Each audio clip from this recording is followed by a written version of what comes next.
Esqueço a paz e a paisagem, a amada fica na chuva, viajo no lado esquerdo. Oh, musa, caras de bichos habitam mil rostos, são cicatrizes, feridas, fantasmas, farsas, recusas. Ora me deito e o leito, remorso e dúvida. Ora me deito e o leito, remorso e dúvida.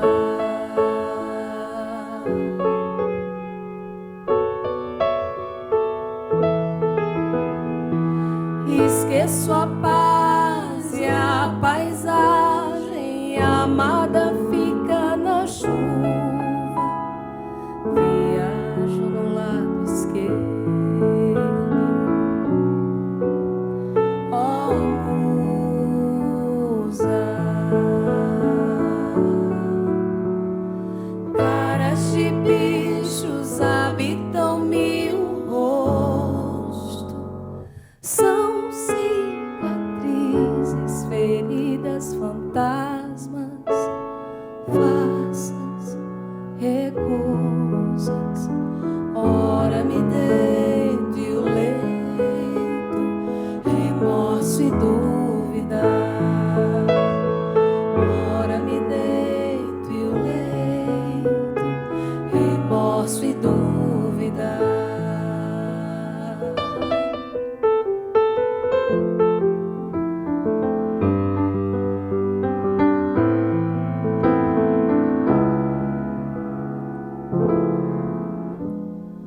Ora me deito e o leito, remorso e dúvida.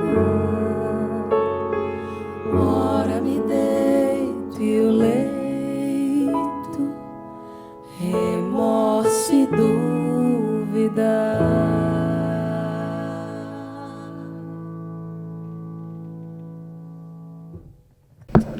Aqui, esse espaço aqui, muito antes de ser Cuca e ser um espaço da universidade, era um espaço da FEEFES, Faculdade Estadual de Educação de Feira de Santana.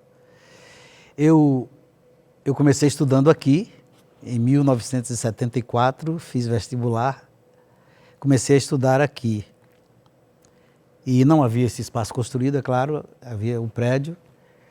A gente estudava aqui, no lado aí, nessa parte de cima aí.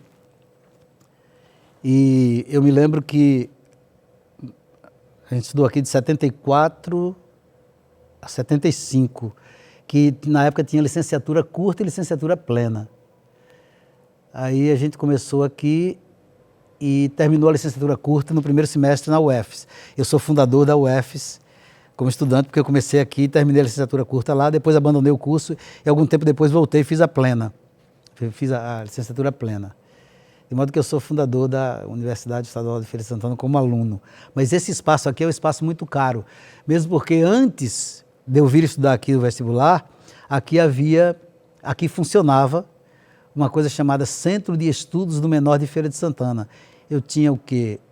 18 anos, 17 para 18 anos, e esse Centro de Estudos do Menor de Feira de Santana fazia um trabalho de integração, o objetivo era fazer um trabalho de integração do menor na sua comunidade. Era um trabalho de voluntários. A gente fazia isso nos bairros, não ganhava nada, era só um trabalho de voluntário. Só uma coordenadora, que era uma assistente social, teve duas no começo, depois teve uma chamada Dulce Maria Burgos. Dulce, inclusive, é prima de Gal Costa. Ela trabalhou com a gente aqui, uma pessoa espetacular, trabalhou com a gente, somente ela ganhava com coisa. E todos nós fazíamos, inclusive o presidente era voluntário, o vice-presidente. Eu, inclusive, cheguei a ser presidente, vice-presidente do Centro de Estudos Menores de Feira de Santana, diretor do Clube da Cultura, que era um trabalho que a gente fazia no Tomba com alunos, né, numa escola pública estadual. E a gente fazia esses trabalhos na comunidade, várias comunidades aqui em Feira, inclusive em alguns distritos. e participei intensamente disso aqui nesse espaço. Então, esse espaço eu já tenho uma memória afetiva antes mesmo de eu entrar na faculdade. Depois eu entrei na FEFES, Faculdade Estadual de Educação, que depois passou a ser. E quando a gente estudou aqui, eu e Antônio Gabriel, que participa também da revista Era, e que foi meu colega, é professor da UFES hoje também, na área de literatura, professor de literatura portuguesa, a gente, num ano, o Gabriel foi presidente do diretório acadêmico e eu vice. No outro ano eu fui presidente, ele vice. E nesse período a gente já começou a desenvolver aqui, tinha um pátio aqui em cima, aqui mais ou menos onde se prolongando até lá, junto do prédio, descendo aqui até o palco aí, a arena aí fora, e a gente era coberto, se jogava até futebol de salão embaixo, era de cimento, e nesse espaço a gente, nos fins de semana, à noite, a gente fazia atividades culturais do diretório, atividades com flauta doce, de teatro, uma série de atividades a gente fazia aqui no diretório acadêmico. A gente já fazia essa atividade cultural aqui, foi uma coisa importante. Inclusive esse diretório colaborou em 2 números da revista Era, não financiou a revista Era toda, porque o diretório não tinha muito dinheiro, mas deu uma colaboraçãozinha para 2 números da revista Era. Isso está registrado inclusive na revista, o agradecimento e tudo. Então esse espaço aqui é um espaço muito caro, porque depois virou o Cuca, né? Aliás, inclusive antes da faculdade, aqui tinha uma escola de música, né? Uma escola de música, eu estudei aqui, comecei estudando música aqui, estudei um semestre de violão, mas depois passei para a flauta doce, que é o que eu toco como amador até hoje, mas a flauta doce eu passei em casa sozinho, mas eu estudei um semestre de violão aqui com uma professora importante de Salvador, Di Cajueiro, uma grande professora de violão, que todo mundo admirava. E então esse espaço aqui, para mim, é um dos espaços sagrados da cultura feirense, e depois com a construção do Cuca, que deu um impulso muito grande à cultura em Feira de Santana, a partir da gestão de Zé Carlos Barreto, como reitor, foi muito importante, né? Então o Cuca, para mim, é um dos poucos espaços sagrados da cultura feirense para mim. O outro é o MAC, ali ao lado da Biblioteca Municipal, que para mim é um espaço também muito sagrado. Nós já lançamos lá muitos números da revista Era, fizemos lançamento de vários livros e de várias outras coisas de outras pessoas. Aquele espaço para mim ali é um espaço espetacular. Inclusive tem, na minha biografia, muito antes de eu estar no mundo cultural, eu estudava no Colégio Municipal, era pós-adolescente, e eu me lembro que um dia a gente saía e a gente saía do Colégio Municipal, virava e entrava no museu para ver o museu, né? Para ver as coisas, os quadros, as coisas que já me fascinavam desde novo. Aí, eu me lembro que um dia eu entrei lá e lá tinha uma cama de couro na qual constava que Dom Pedro tinha deitado lá. Tinha dormido naquela cama em algum lugar, por isso ela estava no museu. Quando ele passou por aqui uma vez, quando ele inaugurou a Ponte do Rio Branco, um negócio desse. Teria dormido naquela cama, por isso ela era objeto de museu. Aí um dia eu saí com meus colegas e disse, vou deitar naquela cama. Cheguei lá e deitei na cama. Aí Antônia, depois ficou minha amiga, Antônia, que era funcionária, me botou para fora e me suspendeu por 30 dias, porque eu passava lá constantemente. Eu fui suspenso por 30 dias. Mas eu acho que foi uma boa coisa que eu fiz até hoje, dormir na cama de Dom Pedro, porque não é só ele que pode dormir naquela cama, não. Primeiro porque eu acho que eu era vocacionado para isso, eu gostava, eu sempre gostei. Desde novo, eu já dominava a gramática toda. Desde o ginásio eu já era fascinado por gramática. Eu sou também professor de língua portuguesa. Antes de ser professor de literatura, eu era professor de língua portuguesa. E claro que eu não iria para a área de linguística, porque aí fica muito especializado em linguística e isso mata a inspiração, para mim, no meu caso, né? Não quero generalizar para ninguém. É uma área também fascinante, né? O lado sociológico da linguística é um negócio fascinante, né? Mas eu, quando ia estudar o negócio de fonologia, era uma chatice, né? Aí o cara dizia, mas e a musicalidade? Sim, mas aquilo ali estava cheio de regras, cheio de coisa, era um horror para assimilar aquilo, né? Mas eu fui para a área de literatura porque eu sempre gostei de linguagem, sempre fui fascinado pela linguagem. Quando eu entrei no curso de letras, eu já escrevia um poema ou outro, crônicas, do meu jeitão, né? Sem nenhuma... ainda novo, e também na época aqui só tinha 3 opções, estudos sociais, matemática, se eu não me engano, e letras. Então, essa era a única opção que eu tinha. Eu não tinha condições de ir para Salvador, porque em 74 eu não tinha condição nenhuma de ir para Salvador. ou para outro lugar. Então nem pensei em outra possibilidade, mas como essa era uma possibilidade muito plausível para mim, eu sempre gostei dessa área, tanto é que continuei depois na área de letras, fiz concurso na UFS para entrar no departamento de educação, para ensinar estágio, metodologia e prática de ensino em língua portuguesa. Mas depois pedi a transferência do trabalho, mas terminei me transferindo para letras, fiz mestrado em teoria da literatura, fiz doutorado também nessa mesma área, que era a minha área. Então eu fui fazer o curso de letras, não só porque era a única opção que eu tinha aqui, como porque caiu bem para mim, né? Eu sempre gostei dessa área. Agora, com todos os cuidados, né? Porque um professor, quem escreve, eu já escrevia, claro, quem escreve literatura e estuda a teoria da literatura, tem que tomar cuidado, para não começar a ser guiado pela teoria da literatura. A teoria da literatura tem que nascer em cima das obras literárias, e não o contrário. É claro que uma coisa alimenta a outra, mas de tal modo que não domine, que uma não domine a outra, né? Eu digo dentro da mente do criador, né? Agora cada caso é um caso, né? Você pega Otávio Paz, que é o mexicano que ganhou o Prêmio Nobel de Literatura, mas ele é um grande teórico da literatura, né? E inspirado, cheio de poesia na sua teoria, uma poesia que não obscurece essa teoria, mas alimenta essa teoria, engrandece essa teoria, de modo que eu acho que ele é mais poético nos ensaios, muito mais poético nos ensaios, sem deixar de ser teórico, do que nos poemas. Os poemas dele, para mim, são mais racionais. É uma coisa que eu não sei se os leitores dele concordam comigo, mas eu tenho, inclusive, em espanhol, mas sou um grande admirador de Otávio Paz e gosto muito da poesia que há nos textos teóricos dele. Não, através da poesia é que eu consigo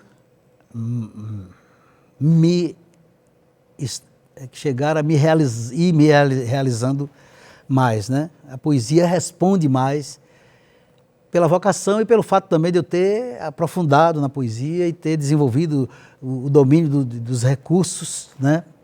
Porque você tem a inspiração, mas você tem que dominar os recursos para fazer jus à sua inspiração. Eu acho que quanto mais talentoso é um autor, seja lá de que linguagem artística for, mais ele tem que se empenhar para não ficar devendo ao dom que lhe foi dado, ou ao dom com o qual ele nasceu. Senão você fica em defasagem em relação a você mesmo. Isso dá um prejuízo espiritual, porque você fica meio frustrado, e dá um prejuízo para a humanidade, vamos dizer assim, né? Porque você nasceu para cumprir, cada um de nós nasceu para cumprir o seu destino e fazer valer o seu dom. Eu acho que o grande erro de um ser humano é prejudicar os outros deliberadamente e não fazer valer o seu dom, que é prejudicar a si também. Não digo deliberadamente, porque na maioria das vezes isso se dá de forma inconsciente. Mas se você tem consciência de que tem um dom e de que a vida, mesmo sendo passageira, ela só vai fazer sentido mais ou menos pleno para você, você realizando esse dom, e que você vai viver ser um frustrado e um sofredor se você não realiza seu dom, eu acho que quem tem consciência disso não tem direito de não perseguir isso. Como eu tenho muita consciência disso desde cedo, eu cuido disso. É claro, se você perguntar se eu tenho débitos em relação a mim mesmo, tenho muitos, mas eu cuido muito da parte que eu acho fundamental e mesmo com as dispersões e os acontecimentos da vida, estou sempre muito ligado nisso e nunca perdi a noção de que isso me deixa acordado para saber que não posso me enganar com as ilusões que enganam a gente o tempo todo. Não me deixo seduzir pelas ilusões grosseiras. Eu fui talvez fundador como estudante, né? Fundador como estudante. Eu criei lá com o Antônio Brasileiro o Núcleo de Criação Literária, né? Criamos esse núcleo lá. Na verdade, eu mesmo nunca quis essa parte burocrática de dirigir departamento. Apenas uma vez por 6 meses ou um ano dirigi um curso de pós-graduação, mas que não me obrigava a ir para aquelas reuniões chatas lá nos altos escalões. Coordenei projetos como Universidade para Todos, Proforma, essas coisas, mas sempre tinha alguém me assessorando ali para fazer os relatórios, porque eu mesmo não tinha muito saco de fazer. Mas eu gostava mais da parte viva do processo, né? Então, os projetos que eu coordenei foram projetos o menos burocráticos possível. Eu ia sempre no sentido de colaborar para que alguma coisa ajudasse a funcionar. Assim como sou, por exemplo, da comissão organizadora da Feira do Livro, né? Sou da comissão organizadora, a maior parte dos escritores sou eu que convido, organizo a oficina de criação literária, todo ano trago o grande escritor aqui da região, nossa, que morava em Feira de Santana, mas que mora no Rio há muitos anos, o Luiz Pimentel, para fazer uma oficina de criação literária aqui. Ele faz a oficina, o pessoal manda os textos para ele depois, ele corrige, manda para mim, eu sento com os autores e todo ano a gente publica um livrinho, mais um trabalho de edição que eu faço. Não falei tudo, falei apenas uma parte. Entendeu? A gente aí prepara o livrinho da oficina do ano anterior e dá uma oficina esse ano, e aí todo ano a gente publica esse livrinho chamado Prosa e Verso, que é o resultado da oficina de criação literária. E dessa oficina que Pimentel dá e que eu assessoro, já surgiram também alguns escritores que estão aí atuando atualmente no cenário da literatura feirense e baiana, como amigos e como participantes como eixos desse movimento que a gente tem feito em Feira de Santana há décadas. Essa coleção Olho d'Água, na década de 1980, Colbert Martins, pai, era o prefeito aqui de Feira de Santana, prefeito de oposição. E eu e Cristóvão Aguiar, que é também escritor e é jornalista aqui em Feira de Santana, a gente foi, não sei como foi que a gente conseguiu, a gente foi convidado, alguma coisa assim, para compor a assessoria de imprensa de Colbert. Eu digo, mas eu não vou dar assessoria política nenhuma. Eu digo, mas chegando lá a gente pode fazer alguma coisa na área de cultura. Eu me lembro até que ele queria que a gente fizesse uns artigos para publicar na Veja e tal, a gente enrolou o tempo todo e não fez. Mas a gente queria fazer um trabalho de cultura, mas também não teve abertura, porque Feira de Santana sempre foi muito fechada para isso. Quando Colbert saiu, não sei se foi se candidatou a deputado, alguma coisa, Zé Raimundo Azevedo assumiu a prefeitura. E aí eu consegui me deslocar para a Secretaria de Turismo, com Luciano Cunha, que se eu não me engano, que é irmão de Yara Cunha, que foi reitora da UFES também. E lá então a gente eu criei essa coleção Olho d'Água, um trabalho cultural, com uma capa única de Juracy. E aí eu cheguei a publicar 5 livros, era mimeografado, entendeu? Era Planzo, um professor que tinha aqui, que fazia isso. 5 livros, um de Nildeci de Miranda, um de Cremildo Souza, um de Trasíbulo Henrique Pardo Casas, um de Jorge Magalhães e um de Hélio Porto. 5 livros, 4 de poesia e um de crônica. O de crônica foi de Nildeci de Miranda, que mais recentemente fez o doutorado escrevendo um livro importante, não porque é sobre minha poesia, mas o livro em si importante, de peso, sobre minha poesia. E então eu fiz essa coleção, tinha essa capa de Juracy, que era a mesma foto que mudava de um livro para outro, apenas a cor, na cor, entendeu? E aí publicamos 5 livros. Aí acabou, eu saí da prefeitura, a coleção ficou aí. Mais tarde, muitos anos depois, na UFES, quando eu e o Brasileiro criamos a coleção, criamos o Núcleo de Criação Literária, a gente fez um concurso literário e para publicar os trabalhos vencedores desse concurso, a gente ressuscitou a coleção Olho d'Água com a mesma foto e chegamos a lançar 2 ou 3 livros, 2 ou 3 edições da coleção Olho d'Água já não mais com a prefeitura, mas com o Departamento de Letras da UFES. Também foi mais um trabalho de editoração que eu fiz assim numa coisa mais coletiva e institucional. Afora isso, foram inúmeros trabalhos assim, colaborando com o autor de forma avulsa. Sim, então, Brasileiro, ele veio de Salvador, né, já era conhecido lá, tinha fundado a revista Serial, uma revista de poesia importante de Salvador, a revista de contos chamada Cordel, que deu a origem ao nome da editora dele, Edições Cordel. E ele já era muito conhecido, veio para a Feira de Santana ensinar no colégio estadual. Diz ele que saiu de Salvador, porque estava muito, para não enlouquecer lá, porque a coisa estava muito complicada. Ele tinha 27 anos na época, veio para a feira ensinar no colégio estadual, e lá, a gente como aluno dele, ele descobriu que a gente tinha um talento para escrever, e a gente terminou, ele convidou a gente para fundar uma revista. No início a revista era uma revista de contos, até o número 3. Depois a gente saiu, todo mundo mostrou uma vocação poética e se transformou numa revista de poesia. Só que aí a gente começou a se reunir na casa dele e tal, e aí então ele foi essa pessoa fundadora, importante, fundamental, é o eixo central desse movimento. Juracy já era um cara da idade dele, já era conhecido também aqui em Feira de Santana. Depois houve uma atração natural, a gente conheceu o Juracy, e de lá para cá foram muitos trabalhos feitos, não só na área de literatura, mas na área de artes plásticas, intervenções em paredes de escolas, aqui em outros municípios da vizinhança, com um trabalho um chamado Movimento Cultural Alternativo, e o movimento se desdobrou em várias linguagens artísticas. E Juracy era um dos eixos, né? Criou revistas com brasileiros separadas, documentos. A gente viajava para Monte Santo. Juracy tinha um projeto chamado Projeto Terra, importante, que foi exposto na Bienal de São Paulo, na Bienal de Veneza, na Itália, que tornou ele contribuiu para tornar ele esse grande nome nacional que ele é. E a gente viajava às vezes para Monte Santo e para aquela região em que ele desenvolvia esse projeto, para Canudos. Então a gente tinha esse entrosamento como amigo e também no mundo cultural. A maior parte dos meus livros ou quase todos, capa de Juracy Dória. Tem um com capa de brasileiro, outro com capa minha também. Outros que ganhou o prêmio História, assim, de outras editoras, mas o que foi feito aqui, quase todos com capa de Juracy, né? Então Juracy é meu... E atualmente ele faz isso com George Lima, que é um artista plástico, um artista visual aqui de Feira de Santana, que é também um amigo, e eles dois sempre fazem juntos as capas dos meus livros atualmente, e de outras edições, como desse Prosa e Verso da criação literária, eles estão sempre fazendo isso juntos. De modo que essa ligação é uma ligação profunda, de amizade e também de parceria no movimento cultural de Feira de Santana dos últimos quase 50 anos.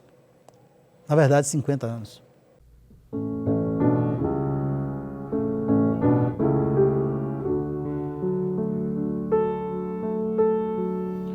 Busco a linguagem do mar, encontro das mil viagens, aceitar com paciência as tempestades. Busco a linguagem da folha, abandonando a árvore, ou da nuvem que ao passar, ela mesma passagem. Busco a verdade de estar comigo mesmo passando, ou de passar, simplesmente olhando, olhando até que os olhos cumprindo a missão de olhar tranquilamente, não olhem e eu me vá.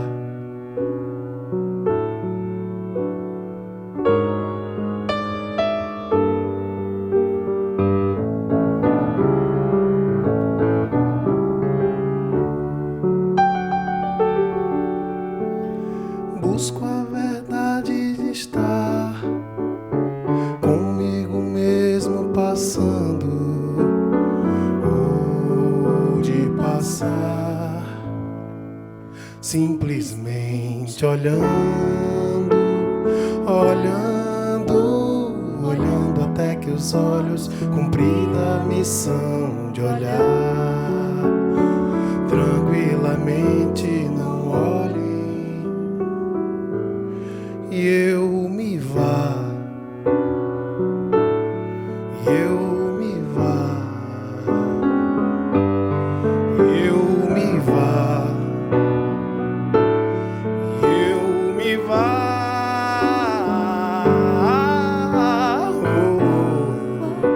Oh, oh, oh,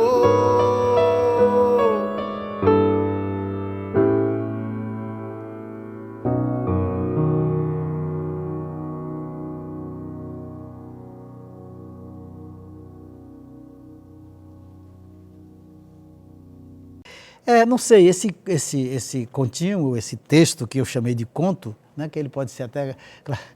Os que gostam de classificar podem dizer que ele não é um conto, se bem que Mário de Andrade há muito tempo já disse que conto é o que você disser que é conto. Mas eu não sei, eu acho que esse texto parece que ele fala daquele outro que é muito diferente de você, né? E que é diferente talvez por barreiras intransponíveis, né?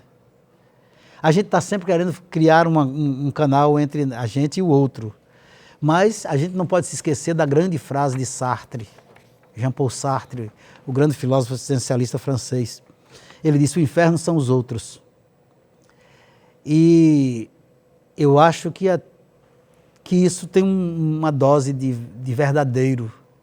Eu acho que o inferno são os outros, mas os outros é tudo que a gente quer. Inclusive eu complemento dizendo que tem o outro dentro de nós, né? Que também é o nosso inimigo, que é também o nosso inferno, né? Mas a gente tem que, eu acho que o trabalho do sagrado, o trabalho importante é criar pontes para a alteridade, pontes para o outro. Mas às vezes tem uma dimensão do outro que você não pode adentrar. Você chega até um determinado ponto e admite que dali em diante você não pode ir. Até na gente mesmo. Então eu acho que até por respeito à verdade, você tem que admitir que o inferno são os outros, porque o outro é tudo que nos fascina, mas ao mesmo tempo o outro pode nos destruir, né? E existe uma dimensão do outro que nem em mim mesmo é aceitável, né? Mas que eu também não sei como lidar com ela. Então, o inferno são os outros, é bom reconhecer isso para a gente saber até que ponto a gente pode ir no terreno do outro por precaução e também por respeito ao espaço do outro. E tem diferenças que são inconciliáveis, tem diferenças que são insuperáveis, porque tem diferenças que não depende só de você mudar, dependeria também do outro, num acordo, mudar. Se não muda, você tem que respeitar e deixar ele lá.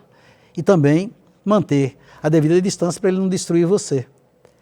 Então, o inferno são os outros, a gente deseja muito isso, há o outro também dentro de nós, a gente também tem o lado sombrio, que é o nosso inferno, mas o inferno também tem seu lado bom.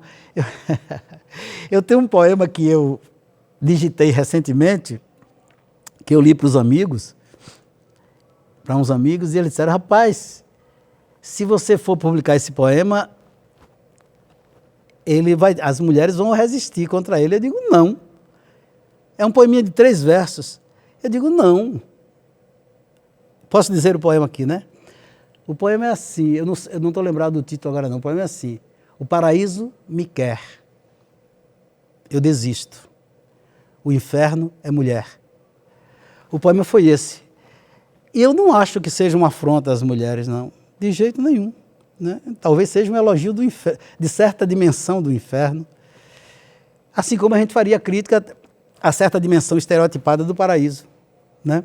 Eu não vejo por que isso ser uma coisa assim, não. Eu achei que foi um achado, inclusive porque mulher soa como melhor, né?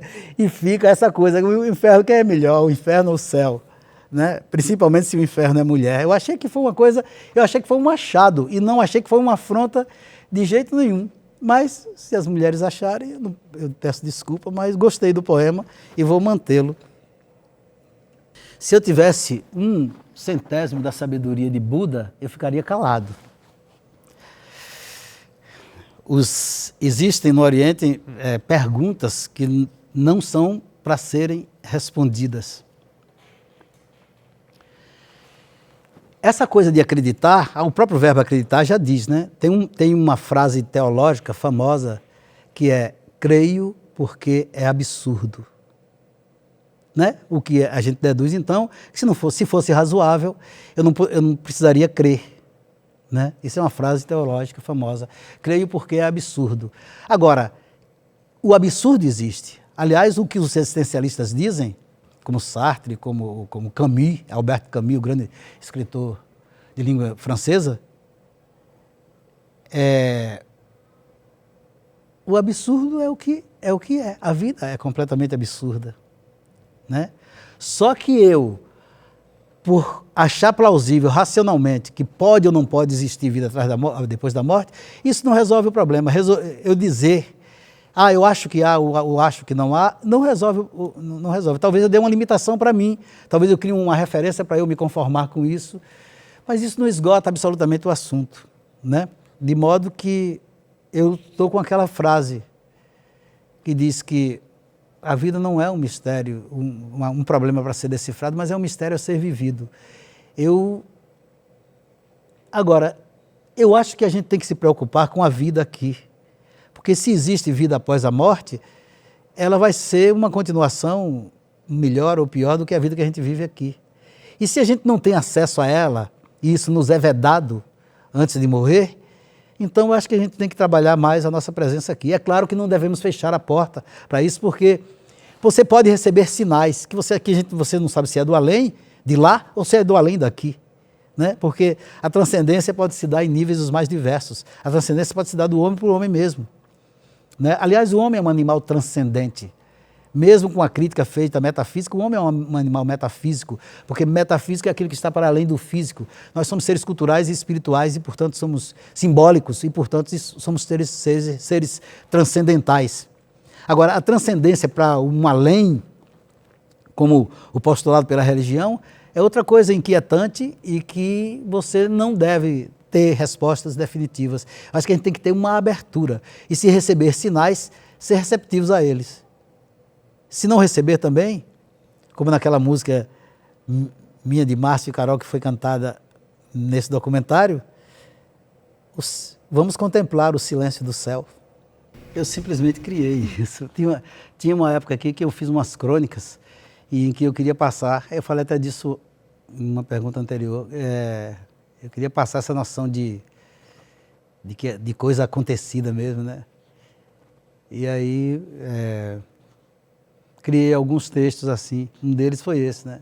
A história de um estranho que aparecia numa cidadezinha chamada As Pedras, que é um povoado de Baixa Grande, um município aqui da Bahia, de uns parentes de Antônio Brasileiro. Aí eu fui lá uma vez, achei o povoadozinho assim interessante, aí ele me veio como cenário para onde eu podia criar esse conto do cara que ia lá todo ano, o cara aparecia lá na praça, e nunca envelhecia, todos os anos e tal. Essa parte é meio absurda, mas eu contei assim com detalhe. E depois contei que uma vez ele chegou aqui no museu, que era o museu regional na época, e entregou um quadro meio-dia para o funcionário, e esse quadro está lá até hoje.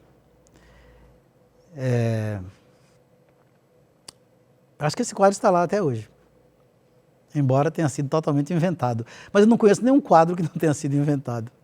Então, os que estão lá na parede também foram inventados, né? O que eu inventei pode estar lá em algum lugar. Agora, o que aconteceu de interessante foi que muitos anos depois,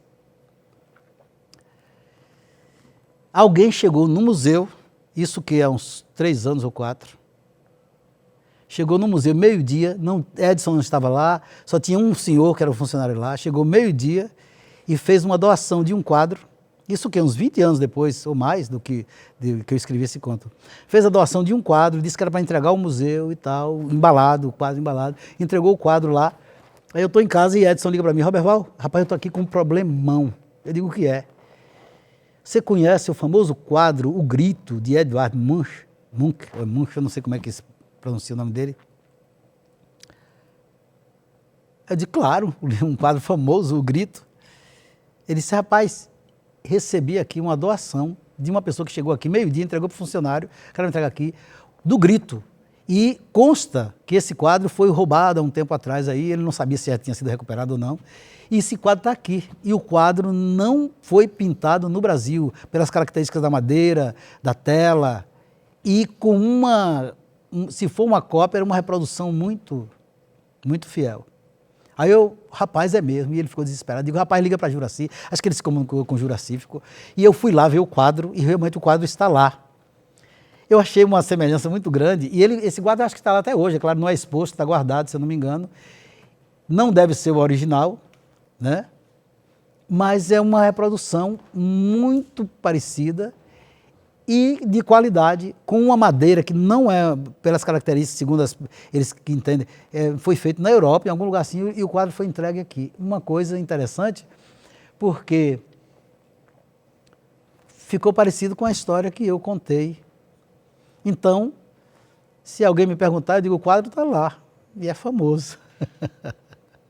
Na verdade, eu sou de Antônio Cardoso porque nasci no interior do município de Antônio Cardoso, mas não sou de Antônio Cardoso. Na prática, biograficamente, eu sou de Feira de Santana, porque eu nasci num município que era, assim, fronteira com Ipecaetá, Antônio Cardoso e Feira de Santana. Mas minha ligação sempre foi com Bonfim de Feira, que é um distrito de Feira de Santana, e com Feira de Santana. De modo que, biograficamente mesmo, eu sou feirense. Só em termos de registro de local, registro, vamos dizer assim, burocrático, sei lá, é que eu sou de Antônio Cardoso. Na verdade, se eu desde o início tivesse colocado que sou de Feira de Santana, não por nenhuma rejeição a Antônio Cardoso, porque eu só conheci a sede de Antônio Cardoso depois de adulto. E só fui lá umas 3 ou 4 vezes na minha vida. Não conheço ninguém lá. Então, a minha relação com Feira de Santana é que é a relação existencial e biográfica e com o município de Feira. Então, na verdade, eu sou feirense. Essa história da alma penada, né? Que me parece ser uma coisa não só típica do Nordeste, né? Mas parece que isso é um símbolo universal. Eu lembro da música que Caetano canta em Fina Estampa, né? Cucurucucu, paloma, né? Que era a paloma, a pomba era a alma da amada que morreu. Então isso é uma coisa que está no imaginário universal. Me parece ser um símbolo universal, que tem a ver com as aparições, né? Que, acreditando ou não, elas existem, né? Tem até a frase famosa do "Eu não creio em fantasma, pero que los hay", em castelhano, né? Em espanhol, para mostrar que isso é uma imagem arquetípica universal, né? Que eu não sei se é uma projeção da mente da gente ou se realmente aparece. Eu acho que pode ser as duas coisas, no fundo eu acho que pode ser as duas coisas, né? Jung, a respeito dos discos voadores, ele, já que é uma coisa correlata, ele tem um livro que ele fala assim, que as pessoas realmente veem discos voadores, mas que necessariamente os discos voadores não têm que existir. Ele fala que nós vivemos numa época fragmentada, né? E que um disco voador com a forma esférica, ele é um símbolo de perfeição. A esfera, o círculo, é um símbolo de perfeição, porque não tem nenhum ponto interrompido, nem deformado. E simboliza, portanto, a perfeição. E nós estamos numa época fragmentária que tem carência da unidade e da perfeição. E como ele fala que isso é uma projeção coletiva, uma projeção do inconsciente coletivo, uma necessidade do inconsciente coletivo, isso pode, como muitas pessoas, consciente e inconscientemente, almejam por essa unidade perdida, mas a unidade sempre foi perdida, mas fragmentária, então as pessoas projetam, e isso chega a ser visto como uma projeção mental. É uma explicação psicanalítica, vamos dizer assim, mas, de qualquer maneira, eu acredito que, o verbo acreditar aí que pode ser isso, mas também eu não acho de maneira nenhuma que possa se esgotar só nisso, né? Eu tenho a impressão de que a alma penada... O Brasil é um fenômeno muito rico em fenômenos espirituais desse tipo, né? Talvez seja um dos mais ricos do mundo nesse sentido. E tivemos grandes espíritas aqui, como Chico Xavier, que deram fartas provas disso. Feira de Santana tem um dos maiores espíritas do mundo, uma personalidade, que é Divaldo Franco, né? Uma pessoa admirável e de muita sabedoria. Então, quem somos nós para contestar uma pessoa dessa, né? Que é vocacionada para essa área, que tem sua vida dedicada a essa área e que tem relatos tão sinceros para dar nessa área, né? Então eu acho que é um campo que a gente deve deixar em aberto, e eu acho que a alma penada não é só um fenômeno cultural local, ela pode ter características locais na sua projeção, na maneira como isso se configura, mas me parece ser um arquétipo universal. O poeta não escolhe o seu vocabulário, na verdade, né? O seu vocabulário fundamental, nuclear. Ele é escolhido por ela. Certas palavras apareceram e aparecem insistentemente na minha poesia, mesmo quando eu as evito, né? Então, teve uma época, agora está menos, né? Em que a palavra, por exemplo, a palavra gago e gagueira aparecia insistentemente na minha obra. Aí eu ficava me perguntando por que isso. Aí depois eu formulei conscientemente, para me dar uma resposta, que certamente não é completa, eu formulei que, apesar de nós estamos na era das comunicações, nós estarmos na era das comunicações, essa era das comunicações na prática é uma era da gagueira. Nós temos todas as informações à disposição, as pessoas entre elas se comunicam muito e as pessoas pouco se entendem. Então eu acho que nós estamos numa era da gagueira em termos mais profundos falando, né? Foi a justificativa que eu encontrei para... Tem um poema aqui chamado A Mão no Escuro, que termina, eu não vou ler ele todo, que termina falando... 149. Ele termina falando, a última parte dele, é um poema que tem 7 partes, e a última parte dele fala um pouco, não da gagueira, mas fala disso. Eis, a última parte do poema é assim: eis o século dos trânsitos, das frívolas vozes e todas no ar. 1000 linguagens e nenhuma. No cruzamento de todas as verdades, escreve-se um nome, ilusão.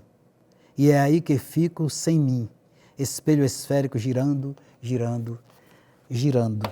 Então, esse aí não fala da gagueira, mas trata dessa questão, né? Então, está tudo aí hoje em dia, mas talvez esse excesso de informação seja tóxico. Apenas com uma gradação de intoxicação mais longa, né? Se a gente passar 5 minutos sem respirar, a gente morre, mas a gente pode passar 5 horas sem comer que não morre. Mas se passar 5 semanas, pode morrer. Mas, então, se a gente passar muito tempo também sem receber estímulo visual, auditivo e tal, a gente também vai morrer. Depende do tempo. Isso é alimentação. E nós estamos muito drogados porque há informações de tudo quanto é tipo que estão nos bombardeando, né? Pelos olhos, pelos ouvidos, pela pele, pela boca, por tudo quanto é lugar. E nós estamos numa época muito intoxicada. Entendeu? Então, eu acho que... intoxicado inclusive pela linguagem mesmo das palavras, né? Eu acho que há uma hiperinflação do discurso, inclusive no produtivismo universitário, né, de origem talvez norte-americana, esse produtivismo horroroso, né, em que 90% dos textos produzidos pelos mestrandos e doutorandos, ainda bem que ficam nas gavetas e ninguém lê. Então existe um produtivismo que a própria academia alimenta e que, não digo que é desnecessário, digo até que é inevitável, mas é inevitável por uma estrutura de mundo e a estrutura educacional também muito deturpada em vários aspectos, na minha maneira de ver. Então, palavras como gagueira, palavras como porco, como mendigo, como mapa. Eu fiz uma vez um levantamento do que eu chamei de vocabulário PDI, isso há uns 8 ou 10 anos. E eu descobri que tem algumas palavras que formam um núcleo central, elas se repetem mais, aí elas formam um núcleo. Depois tem um segundo círculo de palavras que se repetem também, mas se repetem menos. Aí eu fui fazendo isso, fui fazendo para ver, até mesmo para descobrir isso que você me perguntou, quais são as palavras que formam os pilares, qual é o vocabulário que forma o pilar do meu universo poético. E isso terminou sendo uma coisa importante para mim, porque eu terminei fazendo um mapa semântico das áreas de significados que a minha poesia abrange, né? Então tem palavras que são insistentes. Agora não sou eu que as escolho, eu sou escolhido por elas. Agora eu trabalho com elas, né? Eu brigo com elas. É a luta, o Dumont diz, lutar com palavras é a luta mais vã, entanto lutamos, mal nasce amanhã. E é a luta com as palavras, né? É dessa luta que a gente vai se desbastando, é nessa luta que a gente vai se desbastando e, de algum modo, aperfeiçoando alguma coisa na gente, né? Essas imagens como percurso, trajeto, caminho, rio, são imagens arquetípicas fundamentais do homem, né? Porque o rio é uma imagem da vida, né? Heráclito, o sábio pré-socrático, dizia: ninguém se banha 2 vezes no mesmo rio, porque enquanto se banha, o rio está passando. Então, houve discípulos dele mais radicais que dizem, né, que ninguém se banha nenhuma vez, porque enquanto você está se banhando no mesmo banho, o rio, você começa com um rio e termina com outro. Agora, tem uma coisa interessante nessa frase que as pessoas realmente não prestam atenção. Ninguém se banha 2 vezes no mesmo rio. E o rio está passando, mas tem uma caixa e um desenho que é o mesmo. Então, é essa coisa do transitório e do eterno, né? É uma frase poética exatamente porque engloba essas 2 dimensões da realidade. Ninguém realmente se banha 2 vezes no mesmo rio. E o rio é uma imagem boa da vida porque as águas que passam criam uma imagem do tempo, né? Então você contempla o rio São Francisco, é o mesmo rio e não é mais o mesmo rio. Mas isso é uma imagem do tempo e da vida, porque se eu conhecesse você com 14 anos e encontrasse você hoje do mesmo jeito com 14 anos, você não mudou, portanto você não seria mais a mesma. Isso é que está a contradição. Porque para você ser a mesma, você tem que ir mudando de acordo com os seus ciclos de vida. Então, para você ser a mesma, você tem que ser outra. Se eu encontrasse você 14 anos e encontrasse hoje do mesmo jeito, você não seria mais a mesma. Você seria irreconhecível. Então, a vida é paradoxal. Para você ser o mesmo, você tem que mudar. Então, se você não mudar, você não é o mesmo, você degrada. Porque tudo está fluindo, né? Eu acho que é possível regredir, né? Eu acho que a criança, por exemplo, nasce com uma sabedoria, uma vontade de aprender, uma poeticidade incrível, e depois a sociedade, a começar pela família, a escola, a comunidade, os valores que são impostos, vão matando a criança, né? Então, eu gosto muito de criança, e gosto de pessoas que preservam a criança dentro de si. O adulto não tem graça nenhuma. Eu mesmo, inclusive como adulto, não tenho graça nenhuma. Mas essa é a nossa condição, não digo isso com desprezo, não. É preciso ter abertura e compaixão, porque uma pessoa que a gente diz não gostaria de estar na pele dela, é uma pessoa que, em certo sentido, é digno também da nossa compreensão, até onde ele não vem nos destruir, porque aí até o nosso bem-estar, até a nossa capacidade de compreender vai ser destruída também, né? Não existe a perfeição, mas a gente se norteia por ela, né? Tudo, no fundo, é incompreensível, é ininteligível, mas a gente busca dar inteligibilidade ao que é possível, né? Por exemplo, eu estava discutindo com os amigos esses dias, dizendo, eu não compreendo como é que uma coisa pode ser finita, mas também não compreendo como é que uma coisa pode ser infinita. Se você perguntar sobre a origem do universo, começou um dia, mas e antes? Você não chega a uma conclusão, né? É finito. Se começou um dia, é finito. Mas como é que uma coisa pode ter começado? Como é que o universo pode ter começado? Mas não ter começado também eu não entendo, né? E talvez tenha sido por isso que Nietzsche disse que o último fundamento é sem fundamento. Ou seja, é um buraco sem fundo. Se você quiser regredir a uma causa de alguma coisa, você vai sempre encontrar uma causa anterior em uma cadeia infinita de causas. Portanto, o último fundamento é sem fundamento. E talvez o primeiro também, que eu não sei o que é que se entende por primeiro. Então, porque o primeiro, nesse caso, se confundiria com o último, talvez. Então, o último fundamento é sem fundamento. A própria lógica que quer fundamentar tudo se assenta em cima de uma coisa absurda, que não tem fundamento nenhum. Então, a gente cria referências, né? A gente cria referências dentro do possível, porque o possível é o que a gente pode vivenciar, mas fica sempre a possibilidade, aquela coisa da gente não saber. A gente fala do nada, mas o nada a que a gente se refere já é alguma coisa. No mínimo seria uma palavra ou um conceito, já é alguma coisa. O nada mesmo é totalmente inacessível. A gente cria uma imagem, para chegar perto do que a gente está intuindo desse limite, a gente diz o nada. Tem um filósofo que escreveu um ensaio sobre o quase nada. Que na verdade o que a gente percebe, quando a gente persegue a noção do nada, é a noção do quase nada, porque o nada mesmo é inacessível, né? Isso poderia também remeter à ideia de Deus.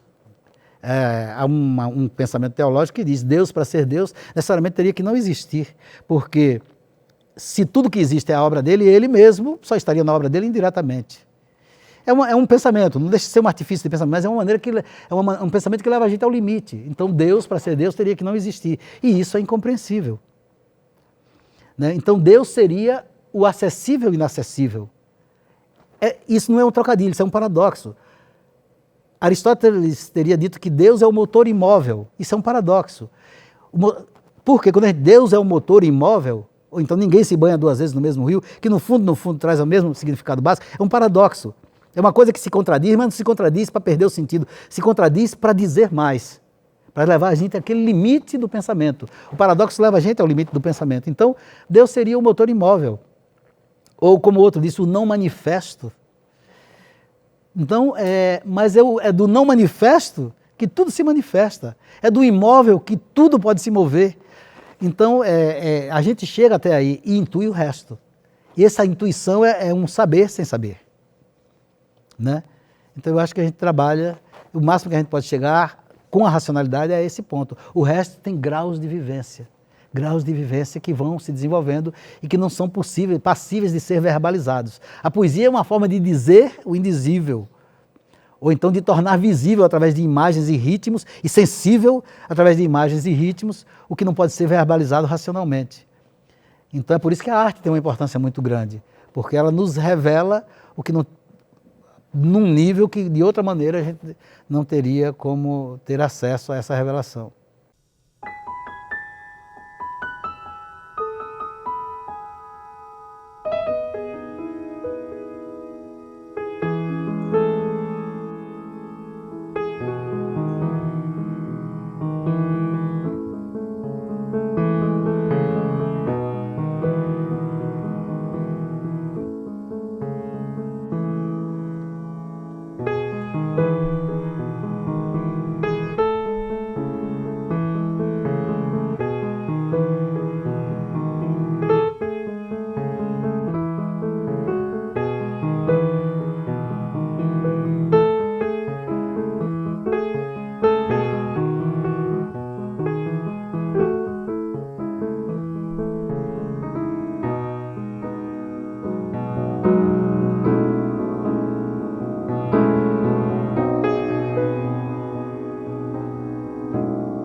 Que faço a rota dos tolos, a cama de cactos, o verso cacofônico, pânico, lapso.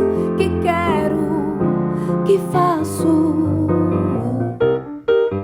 que quero a paz do círculo, a luz dos astros, a dúvida dos métodos, a cruz de Cristo. Que quero, que faço,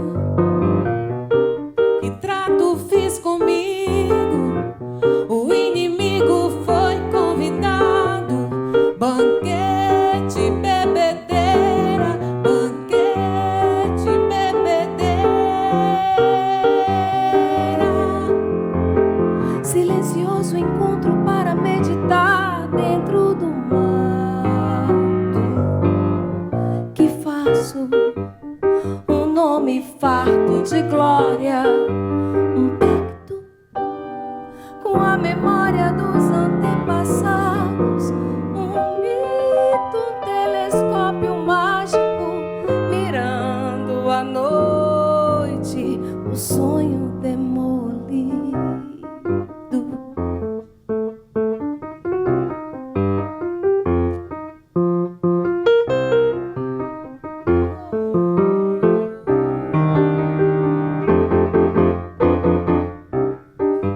Que faço a rota dos tolos, a cama de cactos, o verso cacofônico,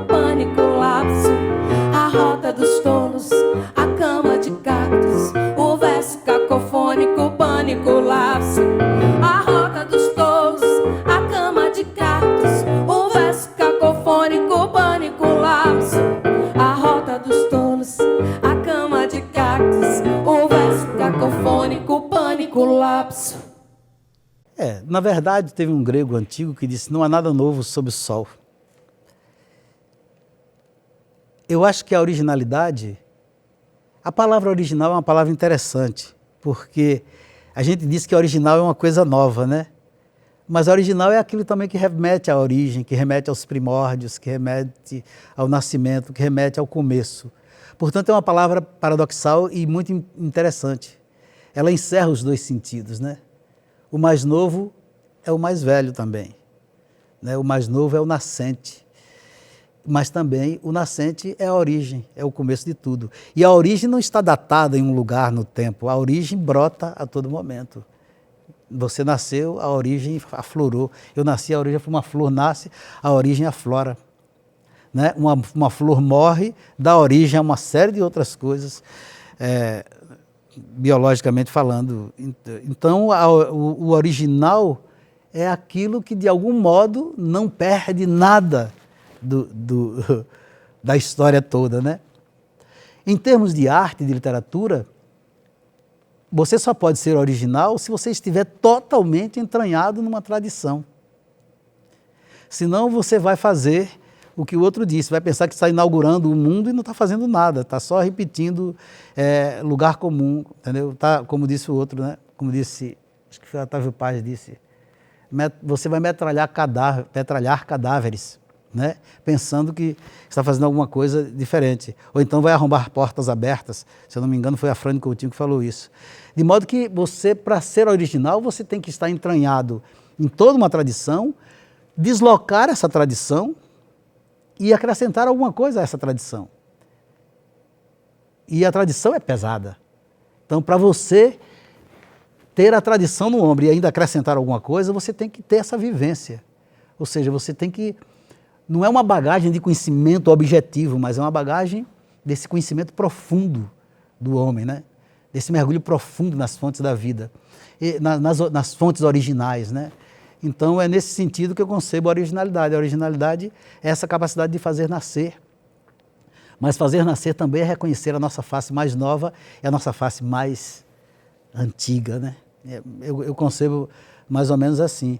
E, em termos de estilo, é você ver. Você, por exemplo, aqui em Feira de Santana, você vê um quadro de Juracy Dória, de longe, sem ver a assinatura, você diz, aquilo ali é Juracy Dória. E ele se vale de quê? De todo um imaginário do mundo sertanejo. Ele, inclusive, reproduz os símbolos, os signos, os animais, os vaqueiros, a vestimenta, os ambientes, faz tudo isso e transfigura com o rosto, com a marca Juracy Dória.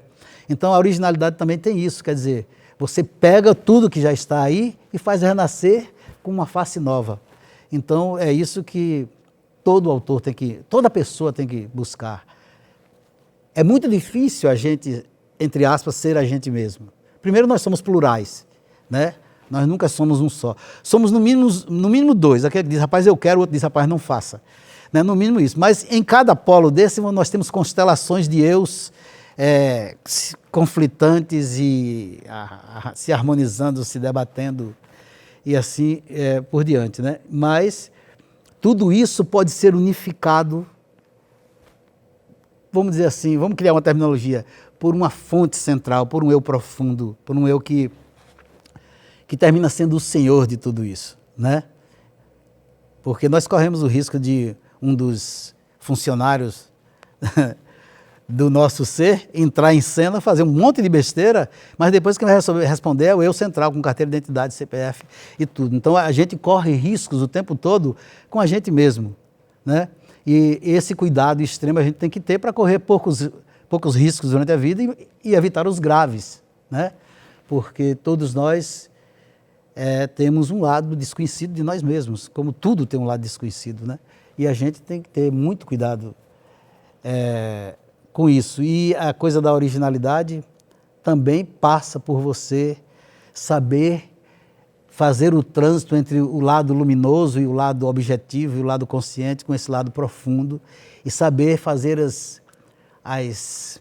intercâmbios para que você não seja o seu pior inimigo. Aliás, Jung dizia que o inimigo que nós temos internalizados em nós mesmos é muito mais perigoso do que todos os nossos inimigos externos juntos.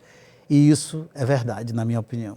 É verdadeiro, na minha opinião. Vamos usar o termo certo. Eu posso mudar de opinião a qualquer momento. Mesmo porque a pessoa pode se modificar e você só tem um inimigo interior ameaçando você o tempo todo quando você não dá bola para ele. Quando você não deixa ele... Quando você não dá a ele, é ele que é da nossa sombra, como do chão profundo que alimenta uma árvore, é da nossa sombra, nosso lado sombrio, profundo, inconsciente, obscuro, que vem tudo que nos alimenta. Então a gente tem que saber transitar. A arte, aliás, bebe muito dessa fonte.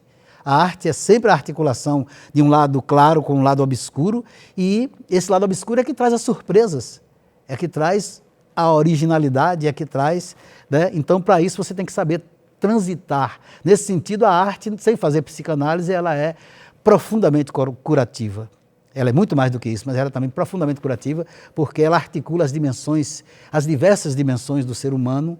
A arte é sensorial, é espiritual, é intelectual, é tudo ao mesmo tempo. Ela contempla o homem inteiro ao mesmo tempo. E um artista é mais original na medida em que ele é capaz de articular de forma mais ampla e mais bem acabada essas dimensões todas do ser humano. E, por falar nisso, minha obra é toda em cima, é fundamentalmente centrada na questão do eu, do ego. Não porque eu escolhi, eu fui escolhido. Eu sempre tenho... Um criador não escolhe propriamente, ele escolhe e é escolhido ao mesmo tempo. Ele atende a um chamamento das suas tendências profundas e dá forma a isso, né? Então, toda a minha obra você pode observar, o tema do eu, não por narcisismo egoísta, mas por um narcisismo artístico, que é exatamente você unificar esse eu individual com o eu universal, que é o eu que interessa, a coletividade que interessa ao ser humano de qualquer tempo ou lugar. E minha obra trabalha muito esse eu, né? Não porque eu queira, mas porque eu sou chamado para isso o tempo todo. Eu acho importante fazer essa observação. Às vezes, quando eu escrevo manuscrito, né? Eu pego, compro os cadernos e escrevo de caneta, conserto um bocado, depois é que eu vou antes era para a máquina de escrever, agora para o computador, de uns anos para cá para o computador. E muitas vezes um embrião de poema que tem 2 versos, que eu até deixei lá, eu deixo eu digitar isso aqui porque a imagem está boa, não é um poema. E aí, na hora que eu digito, vem o resto do poema. E eu sinto quando vem o resto do poema, porque naquele momento eu estou inspirado. Eu sinto quando vem, digo, eu acho que se eu ficar aqui, esse poema pode surgir. Eu não tenho a menor noção de como vai continuar, mas eu tenho uma certeza de que eu posso continuar aquele poema. E aí eu fico ali esperando. É o que eu chamo da espera ativa.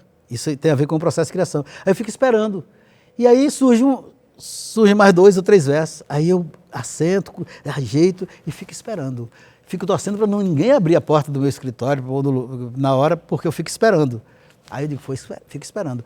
E há uma generosidade do mundo da inspiração, das musas, que se você esperar e tiver paciência, pelo menos no meu caso, o que tiver que vir, vem infalivelmente. Embora eu não tenha a menor certeza de que virá, no momento em que eu estou fazendo, nem o que virá, mas vem. Então, eu sempre costumo dizer, quando alguém me pergunta sobre a criatividade, que é assim. Depois eu até, no momento em que a gente for tratar desse tema, eu vou falar disso, como é que a imagem que eu criei. Então, mas eu não lembro. Então, às vezes, um poema começa... Agora, sobre a inspiração, isso todo eu estou dizendo para dizer que eu tenho certeza de que há a inspiração. Porque há escritores e criadores que dizem, não, você senta, é trabalho o tempo todo, é transpiração o tempo todo. Você pode até ter 90% de transpiração, como se diz, mas os 10% ou 5% de inspiração são fundamentais para você realmente criar uma obra consistente. Eu acho que a inspiração é uma coisa que não é muito definível, mas ela existe e quando a gente experimenta, a gente nem se preocupa muito em definir. Ela existe, ela vem como as estações vêm, vamos dizer assim, né? Mesmo de forma irregular, ela vem. Agora você tem que criar as condições para que a inspiração venha. O que é que eu faço? Eu sento constantemente, não só para ler, que eu ando lendo o tempo todo, mas para escrever. Às vezes eu sento ali, não sai nada, mas eu sento para escrever. Eu fico mantendo a turbina, né, ligada, eu fico me mantendo aceso. Por quê? Porque a inspiração às vezes bate na porta, se você não estiver lá de prontidão esperando, ela diz tchau, vai embora, e você perde, simplesmente isso. Isso acontece muito. E já aconteceu comigo às vezes, de eu estar com problemas, resolvendo, ela chegou e aí eu me percebo nervoso, irritado, e passo uns dias inconsciente, sem saber. Depois eu descubro que eu estava era inspirado e que estava sendo desencaminhado por uma série de problemas. E aí eu vou escrever e aí às vezes aí jorra, né? E aí depois vai cessando, depois seca. E depois de um tempo vem novamente. Então, como eu sinto isso de uma forma visceral, não adianta vir com teoria para mim de que não existe inspiração, pelo menos no meu caso eu tenho certeza que existe e que ela é fundamental para a obra que eu criei, para as características da obra que eu criei. Eu não acredito que uma obra sem inspiração possa ser uma obra de arte, né? Como João Cabral de Melo dizia, que era mais mais elaborado. Os artigos, um grande poeta, um magnífico poeta, não em tudo que escreve, né? Como todo mundo, né? Mas no que ele tem de bom, é um grandíssimo poeta. Agora, os textos dele sobre poesia e sobre processo de criação, eu acho lamentavelmente pobres, porque ele nega isso. E nem ele é isso, até ele que é muito elaborado, muito racional, entre aspas, tem um algo mais ali que eu tenho certeza que intuitivamente, pelo menos intuitivamente, ele também reconhecia, né? De modo que a inspiração existe e é fundamental, sem ela não se cria nada de importante, eu acho. Eu acho que pode impactar, e pode impactar de forma positiva ou negativa, depende do que você faz com o conhecimento que você tem, né?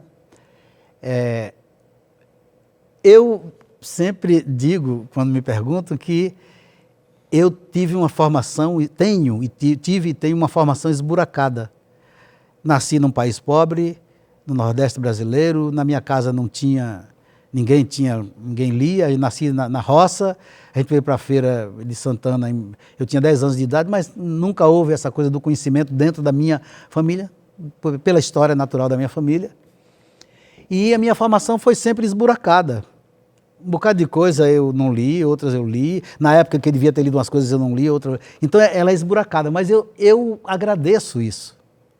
Porque quando uma formação é muito compactada, ela pode não deixar espaço para a criatividade. Ela pode pesar muito sobre você. Ela pode ser toda organizadinha, né?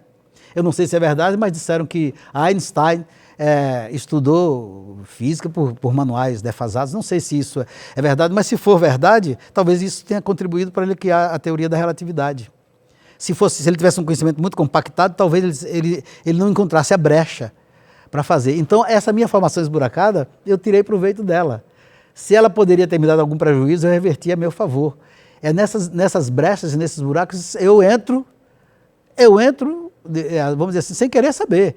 E já colhi muito disso, né? De modo que não sou um inculto, seria uma hipocrisia dizer isso, tenho uma formação cultural relativamente sólida, mas também tem os buracos. E esses buracos têm sido importantes para mim, porque eu arrisco e colho.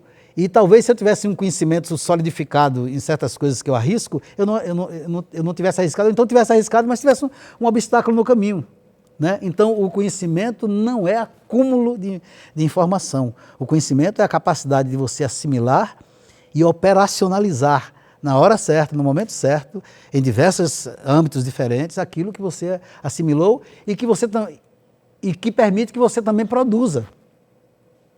Nós não podemos ser sanguessugas do que a humanidade criou, do que as pessoas que se dedicaram, criaram. Nós temos que dar uma contribuição, não necessariamente só no mundo do conhecimento, mas na vida.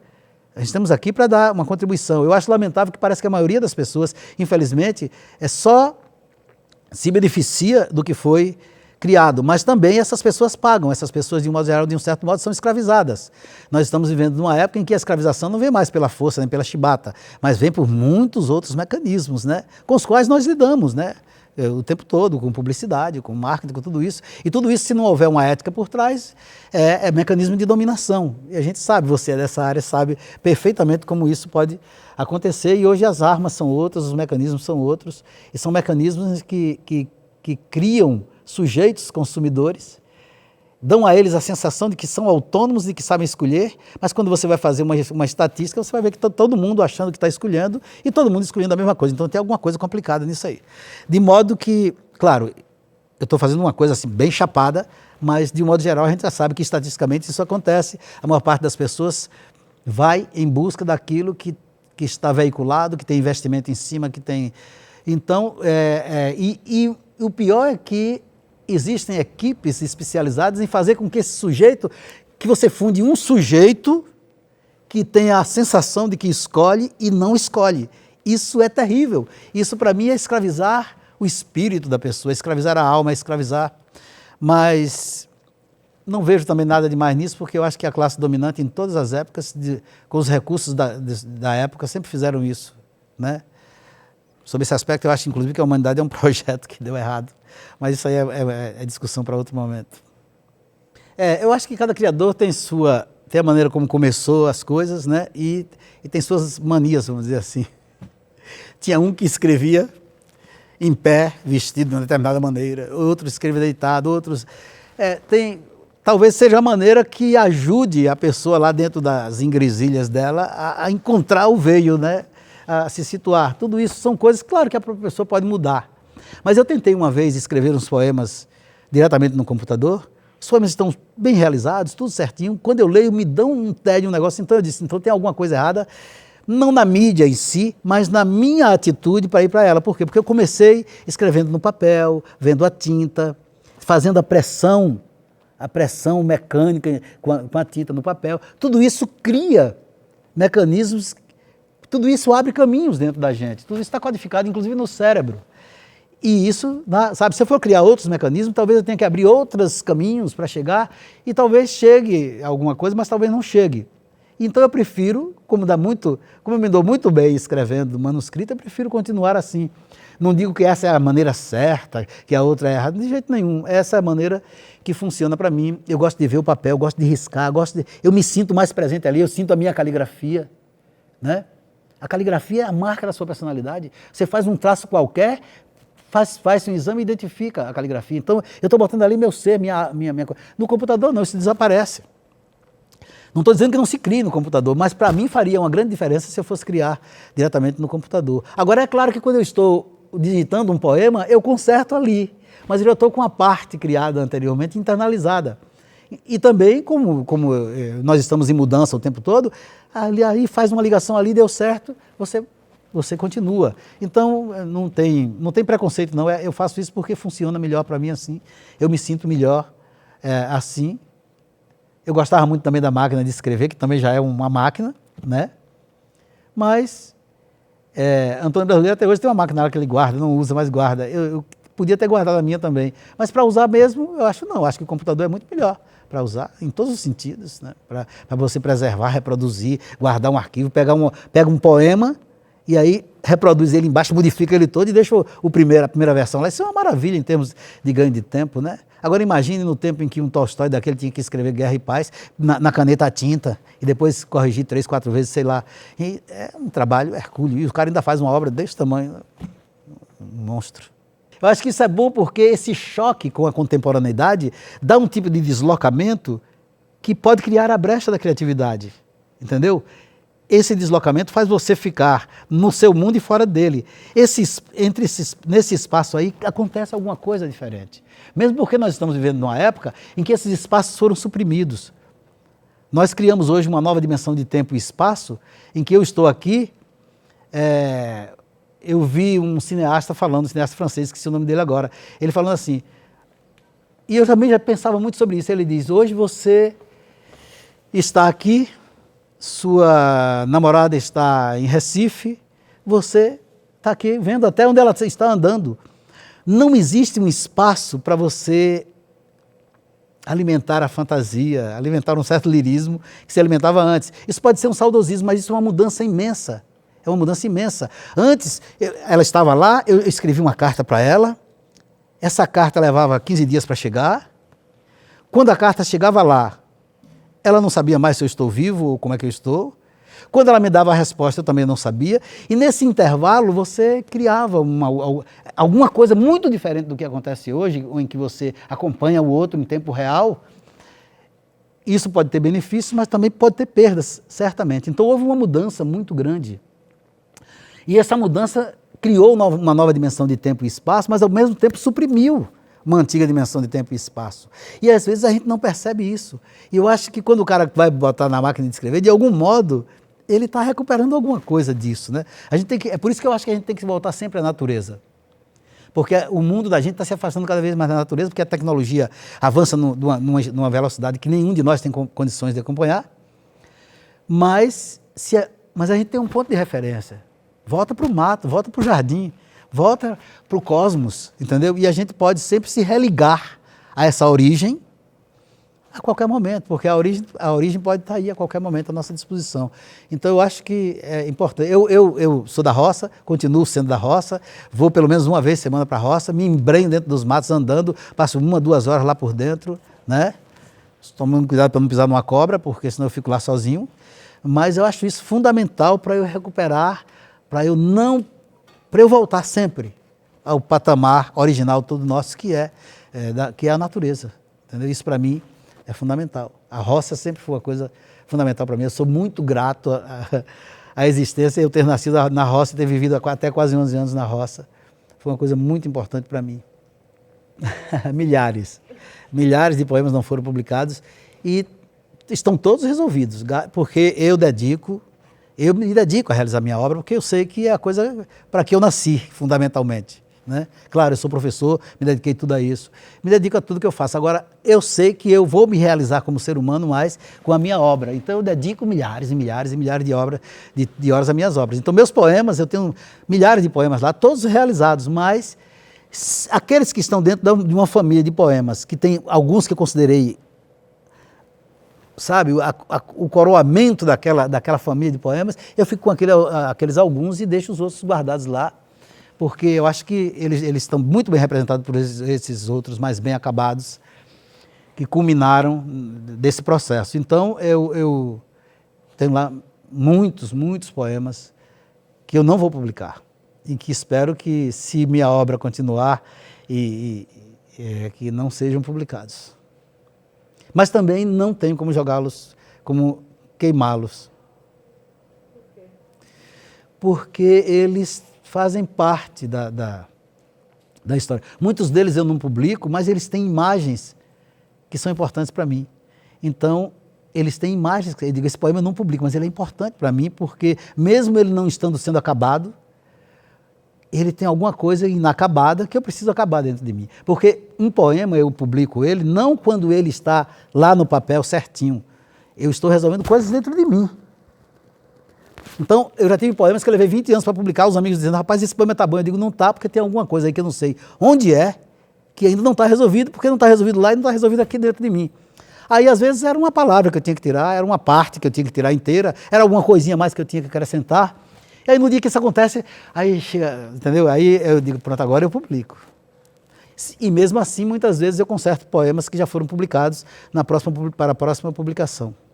Porque depois eu digo, poxa, nesse lugar aqui, podia ter uma palavra diferente, podia ter uma mudançazinha aqui, entendeu?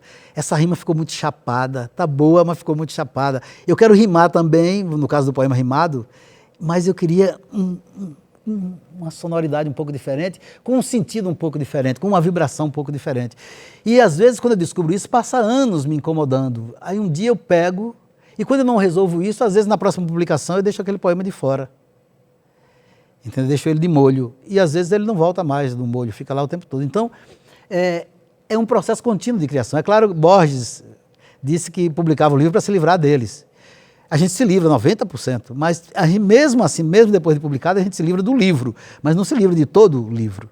Tem coisas que a gente modifica. Drummond também fazia isso.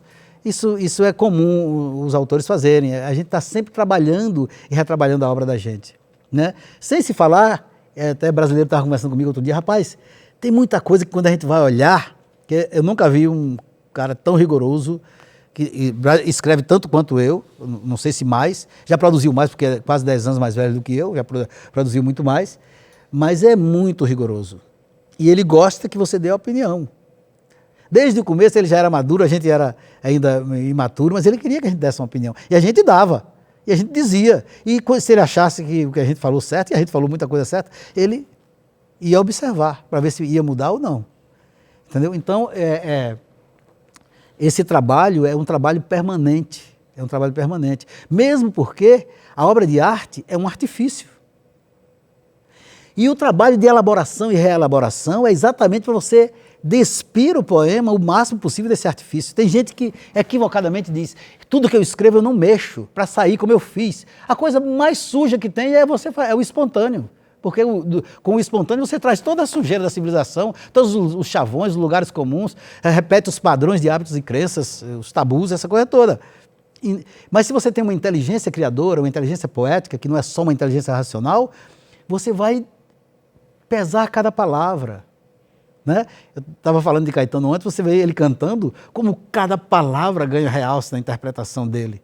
Ele é uma escola nesse sentido. Então, por quê? Ele está recriando aquela palavra. Né? Então eu olho cada palavra do meu poema, cada que, cada si, para saber se, mesmo o poeminha todo quadradinho, todo ajeitadinho, todo arrumadinho, todo rimadinho, ele é visto com extremo cuidado. Porque às vezes o principal saiu, mas o cara disse assim, saiu o principal, mas agora vamos lapidar.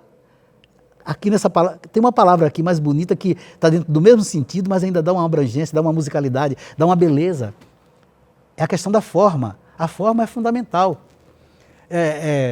Claro, essa dissociação entre conteúdo e forma é artificial, mas na prática existe porque quando você publica um lugar comum, o lugar comum não tem uma forma esvaziada. Você tem que revigorar a linguagem. O poeta, o criador, o escritor, ele tem que revigorar a linguagem. Para revigorar a linguagem, ele tem que ser original, no sentido de que ele injeta vida nascente na linguagem. Ele faz a linguagem renascer novamente.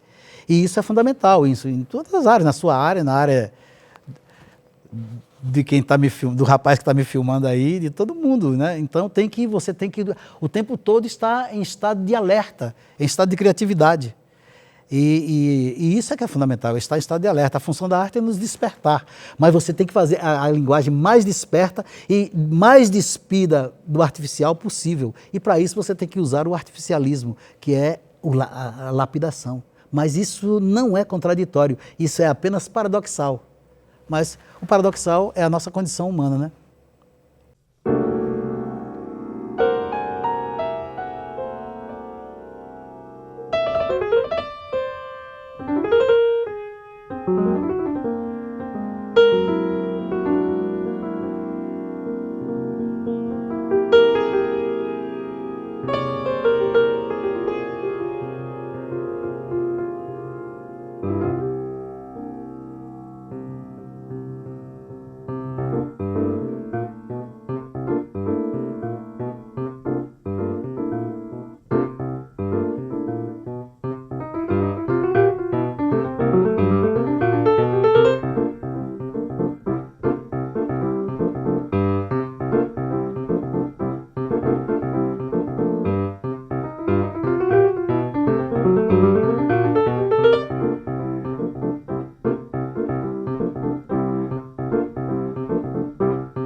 meus santos, monto a cavalo para mim mesmo.